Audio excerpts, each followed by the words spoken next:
বেশ অনেকদিন যাবৎ পড়াশোনা, এক্সাম এবং অসুস্থতার কারণে তেমন ভিডিও বানাতে পারছি না। এরই মধ্যে আমি বেশ কিছু চিংড়ি মাছ এনে রেখেছিলাম লতা দিয়ে খাবো বলে।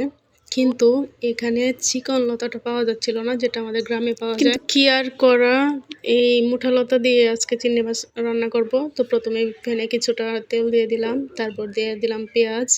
তো পেঁয়াজটাকে খুব ভালোভাবে নেড়েচেড়ে একটু কালার করে ভেজে নিয়ে তারপর এখানে পানি দিয়ে দিলাম।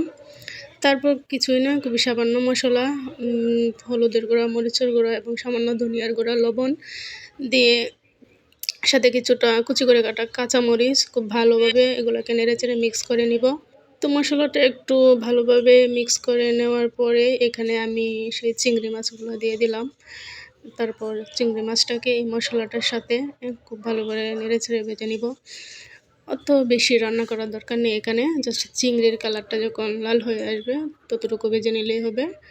তো এখানে আমার চিংড়ির কালারটা প্রায় চলে এসেছে। তারপর আমি দিয়ে দিলাম সেই লতাগুলো। এই লতাগুলো বেশ অনেকটাই মোটা, যেটা আমাদের গ্রামে পাওয়া যায় সেটা চিকন হয়, সেটা খেতেও দারুণ লাগে, কিন্তু এখানে আমি পাইনি। তারপর চিংড়ি লতাগুলোকে মশলার সাথে খুব ভালোভাবে নেড়ে ছেড়ে নিব।